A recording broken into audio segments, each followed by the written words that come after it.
La Misión Bautista Salvos por Gracia de Jacaltenango presenta su sermón dominical en este día.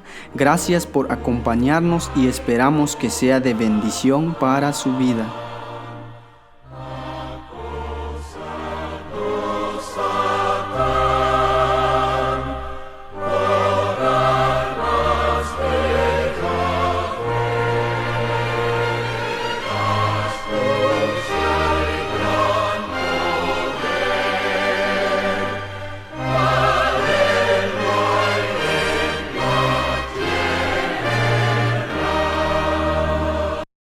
Este sermón está basado en la enseñanza del Dr. J. Vernon McGee, quien nació en el año 1904 y pasó a la presencia del Señor en el año 1988.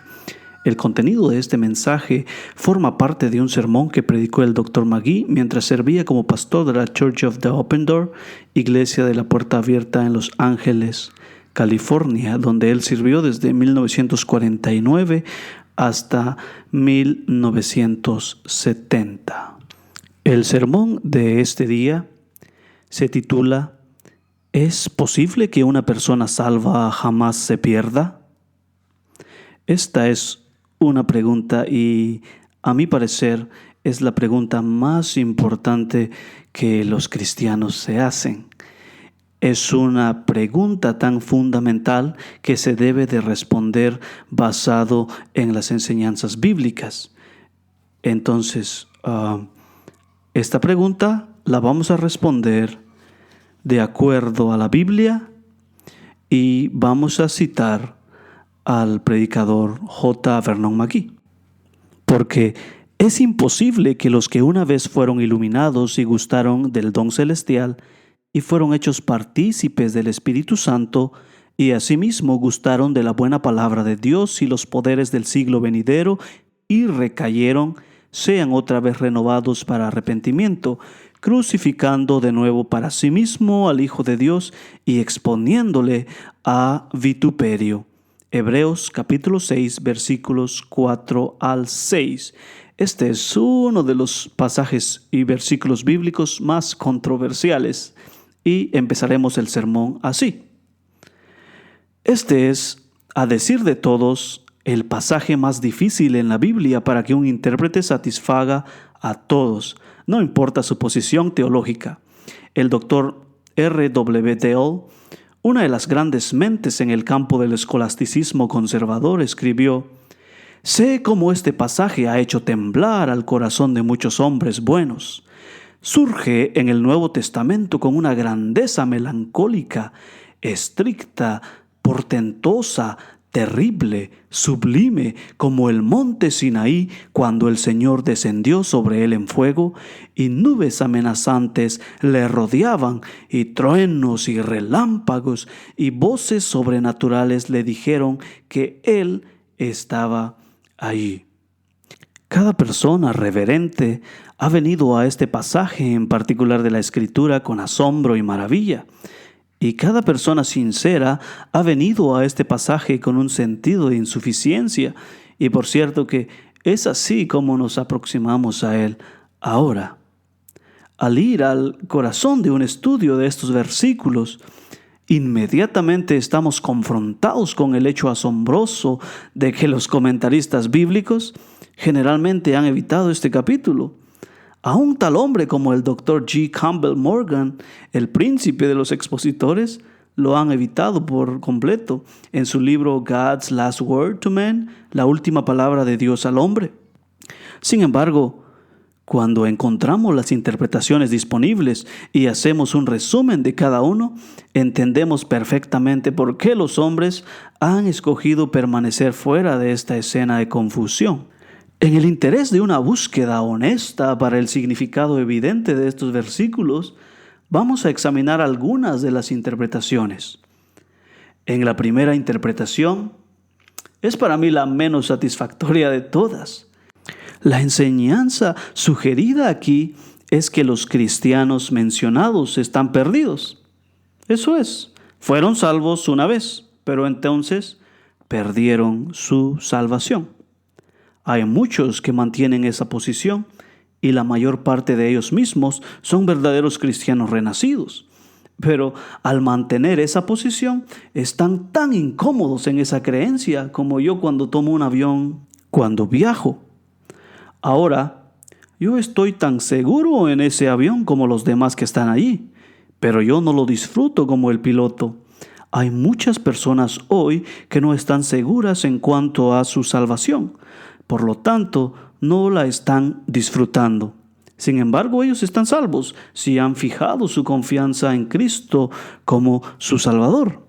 Las personas en esta categoría general de interpretación recurren a este pasaje de Escritura más que a cualquier otra, ya que niegan que tenemos una salvación segura, la cual no se puede perder, y que el creyente sea seguro en Cristo. Pero permítame declarar que sí tenemos una salvación segura, y la Escritura es abundantemente clara sobre ese punto. Pablo escribió en Romanos 8:1: Ahora, pues, ninguna condenación hay para los que están en Cristo Jesús. Y mi amigo y amiga, él expandió esa gran verdad al clímax triunfante de tal declaración osada como esta: ¿quién acusará a los escogidos de Dios? Dios es el que justifica.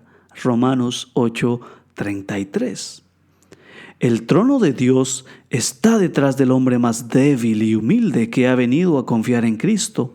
Y no hay una inteligencia creada en el universo de Dios que pueda traer una carga contra uno de estos que están justificados por fe en su sangre. Pablo continúa en los versículos 34 al 37 de Romanos 8. ¿Quién es el que condenará? Cristo es el que murió, mas aún el que también resucitó, el que además está a la diestra de Dios, el que también intercede por nosotros. Versículo 34.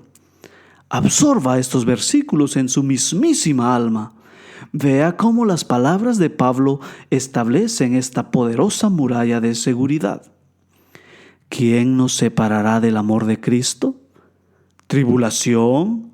¿O angustia? ¿O persecución?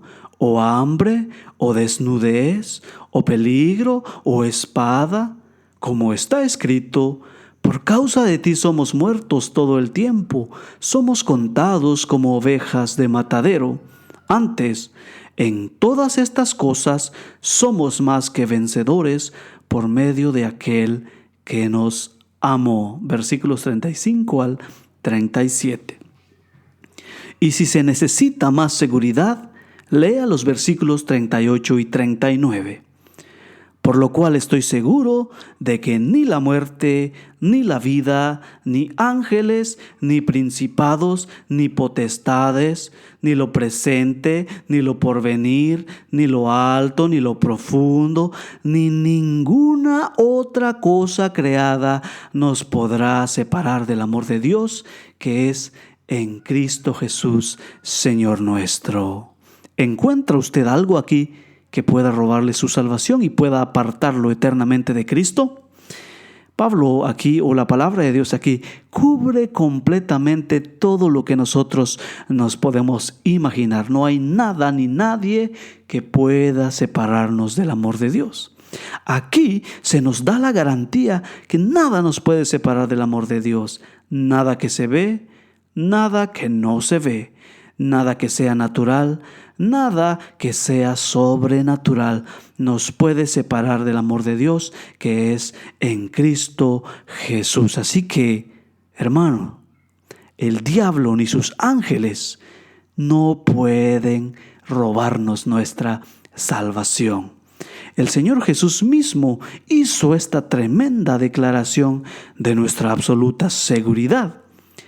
Mis ovejas oyen mi voz, y yo las conozco, y me siguen, y yo les doy vida eterna, y no perecerán jamás, ni nadie las arrebatará de mi mano. Mi Padre que me las dio es mayor que todos, y nadie las puede arrebatar de la mano de mi Padre. Juan capítulo 10, versículos 27 y 29. En estos versículos mencionados, El creyente genuino puede tener la certeza y la absoluta seguridad de que nunca de los nuncas y jamás de los jamases un hijo de Dios se perderá, nunca perecerá. Por lo tanto, es cuestión no de nuestra habilidad de mantenernos agarrados a Él, sino de su habilidad de tenernos seguramente agarrados a nosotros. Amigo, Él dijo con su sabiduría infinita y plena autoridad de la deidad que Él puede mantenernos y que los que confían en Él nunca perecerán. ¿Está su esperanza fijada en Dios, quien es todopoderoso, o en un Dios que puede sufrir derrota? Los pasajes anteriores son solo algunas de las declaraciones claras del poder para guardar de nuestro Señor. He aquí una regla que se necesita saber. Nunca use un pasaje dudoso de la Escritura para contradecir un pasaje claro de la Escritura. Esto es muy interesante y lo voy a volver a repetir para que aquellas personas que hagan exégesis o interpreten también la Biblia utilizando la hermenéutica puedan conocer esta regla. Nunca use un pasaje dudoso de la Escritura para contradecir un pasaje claro de la Escritura. Esta sección de Hebreos 6 que tenemos bajo discusión es dudosa, solo por las interpretaciones que le han envuelto en confusión. Esto nos trae a otra interpretación en la cual hay mucho de mérito. Es sostenida por aquellos que contienden que estos versículos en Hebreos presentan un caso hipotético. En la versión Reina Valera, Hebreos 6:6 dice, y recayeron, indicando una posibilidad. Es decir, el escritor aquí no dijo que eso sucede, pero sí que fuera posible. Los que mantienen esta interpretación dicen que este es un caso hipotético y que no es posible. En el griego, la palabra que se usa en este pasaje es un participio y puede traducirse habiéndose recaído. Hay también mérito en la interpretación que a quienes el escritor se refiere son meramente profesantes. Ellos profesan ser cristianos, pero no son creyentes genuinos.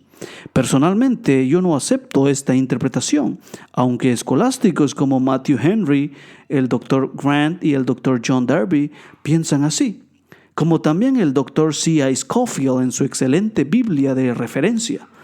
No me parece que la interpretación dada en sus notas sea la interpretación final de este pasaje. Amado mío, hay pasajes en la Escritura que se refieren a profesantes, quienes no son creyentes genuinos. Pedro, por ejemplo, se refirió a este tipo general de cristianos cuando escribió, pero les ha acontecido lo del verdadero proverbio. El perro vuelve a su vómito y la puerca lavada a revolcarse en el cieno. 2 de Pedro 2:22. Estos no son creyentes genuinos. Pero en Hebreos 6 encontramos creyentes genuinos porque se identifican en muchas maneras que lo indican como tales. Volvamos al capítulo 5 a ver el pasaje entero. Usted notará que Hebreos 5:11 dice que estos individuos se han hecho tardos para oír. Esto es diferente a decir que están muertos en sus delitos y pecados, que es como describe Efesios 2:1 a los inconversos. Entonces tenemos esto, porque debiendo ser ya maestros, después de tanto tiempo, tenéis necesidad de que se os vuelva a enseñar cuáles son los primeros rudimentos de la palabra de Dios, y habéis llegado a ser tales que tenéis necesidad de leche y no de alimento sólido. Hebreos 5:2. Amado, una persona no salva no necesita leche. Lo que necesita es vida, ya que es solo después de nacer que uno necesita leche.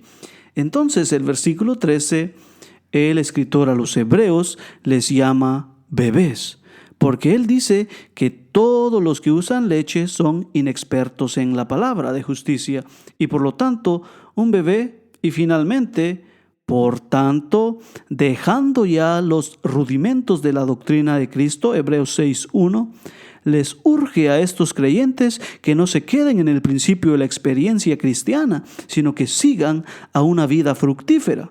Un incrédulo ciertamente nunca ha experimentado un principio y no tiene fundación alguna en Cristo, porque nadie puede poner otro fundamento que el que está puesto, el cual es Jesucristo. 1 Corintios 3:11. Entonces Hebreos 6:4 lee: porque es imposible que los que una vez fueron iluminados y gustaron del don celestial y fueron hechos partícipes del Espíritu Santo. Este lenguaje habla claramente de personas renacidas, pero hay aquellos que toman la posición de que los que se describen aquí son judíos. Por ejemplo, si fueron iluminados y gustaron del don celestial y recayeron, sean otra vez renovados para arrepentimiento, crucificando de nuevo para sí mismo al Hijo de Dios. Hebreos 6:6. Los que mantienen esta posición dicen que el escritor hablaba a cristianos judíos y les amonestaba en cuanto a volver al sistema sacrificial, porque al hacerlo volvían a aquello que crucificaría al Señor Jesucristo. Seguiremos esa línea un poquito más adelante. Hay aún otra interpretación que enfatiza la palabra imposible, como en porque es imposible que sean otra vez renovados. El pensamiento es que es imposible para el hombre, pero que no es imposible con Dios. El Señor Jesús dijo que es más difícil para un rico entrar en el reino de Dios que es para un camello pasar por el ojo de una aguja. Lucas 18:25. Eso, por supuesto, es físicamente imposible. Ahora, mientras es ciertamente imposible humanamente para un hombre ser salvo, no es divinamente imposible, y ellos ponen el énfasis ahí. Otra interpretación. Entre todas las muchas interpretaciones de este pasaje, hay una que ha sido una verdadera bendición a mi corazón, y confío en que usted me siga pacientemente, reflexivamente y sin prejuicios, mientras la examinamos. No quiero que usted piense que esta interpretación es original mía. De hecho, viene del Dr. J.B. Rowell de la Iglesia Central Bautista de Victoria, Columbia Británica, Canadá. Ya que ha sido tal bendición para mí, yo quisiera compartirla con usted. Primero de todo, el Dr. Rowell nota que el escritor a los hebreos no discutía la cuestión de la salvación para nada. El tono entero del texto revela que él hablaba de recompensas, que son el resultado de la salvación. Él estaba hablando del fruto de la salvación y no de la salvación misma. El versículo clave, por lo tanto, es: pero en cuanto a vosotros, oh amados, estamos persuadidos de cosas mejores y que pertenecen a la salvación, aunque hablamos así. Hebreos 6:9. Hablando del fruto de la vida del cristiano y la recompensa que le viene como resultado, él discutió la posibilidad que debido a su manera de vida había peligro de que perdieran su recompensa. Ahora vamos a ver si la Biblia confirma esa interpretación o no, porque sabemos que la Escritura trata con estos dos grandes temas de la salvación y las recompensas. Pablo, en su carta al joven predicador Tito, le dijo con mucho cuidado: no por obras de justicia que nosotros hubiéramos hecho, sino por su misericordia, por el lavamiento de la regeneración y por la renovación en el Espíritu Santo. Tito 3:5. Basado en esto, uno estaría inclinado a pensar que Pablo no les daba mucha importancia a las buenas obras. Sin embargo, en el versículo 8 de ese mismo capítulo leemos: para que los que creen en Dios procuren ocuparse en buenas obras. Las buenas obras no entran en el asunto de la salvación, pero cuando uno llega a ser cristiano, las obras asumen una importancia suprema. El Dr. McGee cuenta y narra y nos comparte una anécdota de él en su vida de estudiante, y él dice así: mientras yo era estudiante en la universidad, Un argumento que circulaba era relativo a lo que era más importante en la vida de un hombre, la heredad o el ambiente. A esto, mi profesor de psicología dio una respuesta algo estimulante. Él dijo que antes de que usted nazca, la heredad es más importante. Después de que usted nace, el ambiente es lo principal. Vamos a llevar esa línea general de pensamiento a nuestro estudio presente. Antes de que usted naciera de nuevo, las obras no figuran. Usted no puede traerlas a Dios. Pero después que usted ha sido salvo, las obras vienen a ser sumamente importantes en la vida de un cristiano. Por lo tanto, vemos que Pablo enfatizó el fruto de la salvación. Pedro siguió en la misma corriente de verdad. Mas vosotros sois linaje escogido, real sacerdocio, nación santa, pueblo adquirido por Dios, para que anunciéis las virtudes de aquel que os llamó de las tinieblas a su luz admirable. 1 Pedro 2:9. Él estaba diciendo que los que han sido salvos deben revelar que son redimidos por Dios, mostrando sus buenas obras ante el mundo. Por lo tanto, el cristiano tiene buenas obras para mostrar, y son esas obras que han de ser juzgadas, no su salvación. Ahora vamos a pasar en sí al corazón del estudio. Porque es imposible que los que una vez fueron iluminados y gustaron del don celestial y fueron hechos partícipes del Espíritu Santo y asimismo gustaron de la buena palabra de Dios y los poderes del siglo venidero y recayeron, sean otra vez renovados para arrepentimiento, crucificando de nuevo para sí mismos al Hijo de Dios y exponiéndole a vituperio. Hebreos 6, 4-6. Al leer estos versículos, somos llevados al mismísimo centro del estudio. Vamos a ver el contraste de significado. La palabra griega para recaer, parapito, es interesante. Significa simplemente tropezar, caerse. Sería imposible darle el significado de apostatar. Es la misma palabra usada cuando nuestro Señor entró al jardín de Getsemaní. Él se postró sobre su rostro y oró. Hay muchos ejemplos en la Escritura de hombres que recayeron. El apóstol Pedro cayó, pero él no estaba perdido. El Señor Jesús le dijo, pero he rogado por ti que tu fe no falte. Lucas 22:32. Pedro sufrió pérdida, pero él no estaba perdido. Juan Marcos es otro ejemplo. Él falló tan miserablemente en el primer viaje misionero que cuando su tío Bernabé sugirió que fuera en el segundo viaje, Pablo rehusó. Pablo hubiese dicho algo así más o menos: jamás, este muchacho ha fracasado y en cuanto a mí se concierne, no quiero tener nada más que ver con él. Hechos 15, 37-39. Bueno, gracias a Dios, aunque él tropezó y cayó, Dios no había acabado con él. Aún el apóstol Pablo, antes de morir, reconoció que había juzgado mal a Juan Marcos. En su última epístola, él escribió: toma a Marcos y tráele contigo, porque me es útil para el ministerio, según de Timoteo 4:11. Ahora, ni Pedro ni Juan Marcos perdieron su salvación, pero ciertamente fracasaron y sufrieron pérdida por ello. Ahora, si regresamos a Hebreos 6:1, veremos que el escritor hablaba a la gente de arrepentimiento de obras muertas, no de la salvación, sino del arrepentimiento. Usted recordará que Juan el Bautista predicó arrepentimiento de las obras muertas, no de salvación, sino arrepentimiento. Haced pues frutos dignos de arrepentimiento. Mateo 3:8. Él hablaba de aquello que es la evidencia de arrepentimiento. El arrepentimiento hoy no significa derramar unas cuantas lágrimas. Significa volverse e ir en la dirección opuesta hacia Jesucristo, lo cual significa un cambio en nuestra manera de vivir. Muchos creyentes judíos volvían al sacrificio en el templo en ese tiempo, y el escritor a los hebreos les amonestaba del peligro en eso. Antes de que viniera Cristo, todo sacrificio era un cuadro de Él y señalaba su venida. Pero después de que Cristo vino y murió en la cruz, lo que Dios había mandado en el Antiguo Testamento, de hecho, vino a ser pecado. Esa gente estaba en un punto estratégico de la historia. El día antes de la crucifixión de Jesús, habían ido al templo con sacrificios en obediencia al mandato de Dios.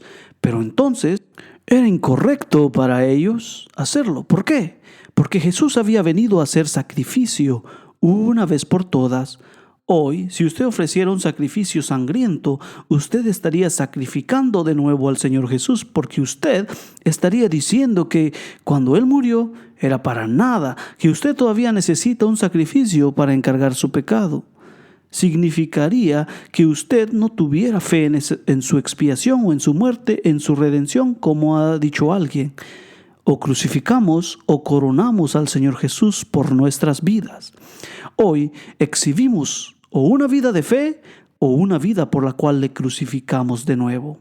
Así que tenemos el argumento final. Ahora, para afirmar este asunto entero en nuestro pensar, sigamos leyendo. Porque la tierra que bebe la lluvia, que muchas veces cae sobre ella y produce hierba provechosa, aquellos por los cuales es labrada, recibe bendición de Dios. Pero la que produce espinos y abrojos es reprobada. Está próxima a ser maldecida y su fin es el ser quemada. Hebreos 6, 7 al 8. ¿Qué cuadro presenta esto? Aquí vemos la tierra en un caso particular traer hierbas, un fruto que agrada y recibe la bendición de Dios. Entonces, en otra ocasión, produce espinos, un fruto que disgusta y habrá de ser maldecida por Dios. El doctor Vincent, uno de los escolásticos griegos más reconocidos de todos los tiempos, dijo que vemos aquí el contraste entre dos clases de cristianos, quienes bajo condiciones igualmente favorables producen resultados opuestos. En el aposento alto, el Señor Jesús dijo en esencia: yo soy la vid, vosotros los pámpanos. El que permanece en mí y yo en él, éste lleva mucho fruto, porque separados de mí nada podéis hacer. Juan 15, 5. Entonces él añadió que si usted no produce fruto, el Padre realmente quitará ese pámpano si usted es cortado y llevado al cielo, estando en esta condición infructífera. Entonces usted no tendrá ninguna obra para presentarla a Dios. Para nada, amigo. ¿Ve usted ahora de lo que está hablando Hebreos 6? Pablo lo discutió cuando habló del fruto del Espíritu, que es amor, gozo, paz, paciencia, benignidad, bondad, fe, mansedumbre, templanza. Gálatas 5, 22, 23. Estas cosas son el resultado de la vida cristiana, aquello que viene porque hemos confiado, amado y por lo tanto obedecido a Cristo nuestro Salvador. Así que tenemos los dos resultados en vista: aquel de creyentes que viven para Dios y cuyas vidas le coronan, y aquel de otros creyentes que no viven para Dios y cuyas vidas le crucifican. Vemos entonces que la salvación no se está discutiendo en este pasaje. En el versículo 8, note la palabra reprobada, que en el griego es desaprobada. Pablo dijo que él golpeaba su cuerpo y lo ponía en servidumbre para que no fuera eliminado. 1 Corintios 9:27. Él jamás pensó que perdiera su salvación, pero sí se preguntaba en cuanto a perder su recompensa, y al final de su vida él dijo: he acabado la carrera. En otras palabras, he ido a donde Dios quería que fuera. He hecho todo lo que Él quería que hiciera. Hechos 20:24. Hasta donde he podido, he estado en la voluntad de Dios. Eso es lo que el escritor discutía aquí. Y cuán importante es que un cristiano permanezca en la voluntad de Dios. Finalmente, debemos mirar estas palabras sublimes. El que cree en el Hijo tiene vida eterna. Juan 3:36. Tiene vida eterna. Eso está en el tiempo presente, y en Juan 5:24 nuestro Señor nos dice: el que oye mi palabra y cree al que me envió tiene vida eterna y no vendrá a condenación, mas ha pasado de muerte a vida. Hemos sido hechos partícipes de la naturaleza divina y hemos venido a ser miembros del cuerpo de Cristo. Alguien dijo a una amada dama escocesa: usted habla de la salvación como si fuera algo seguro. ¿No teme usted que se deslizará por los dedos de Jesús? Ella dijo: no, porque yo soy uno de sus dedos. Amén. Cuán agradecidos deberíamos estar hoy entre las escenas cambiantes de la vida, las arenas que se hunden, la inestabilidad y el fracaso de amistades que tenemos un Salvador que salva perpetuamente a los que vienen a Dios por medio de Él. Tenemos en Él una salvación fija y segura. En el año 1791, Inglaterra dio al mundo un gran químico y físico y un fuerte leal de la fe, Michael Faraday. En los últimos momentos de su vida, un reportero fue admitido a su cuarto y se paró al lado de su cama. Mientras el reportero miraba al gran escolástico, le preguntó: ¿cuáles son sus especulaciones ahora? Faraday le respondió: ¿especulaciones? No tengo ninguna. Le doy gracias a Dios que no estoy descansando mi cabeza moribunda sobre especulaciones. Yo sé a quién he creído y estoy seguro que es poderoso para guardar mi depósito para aquel día. Dios le bendiga. Esperamos que nos pueda sintonizar para nuestro próximo sermón.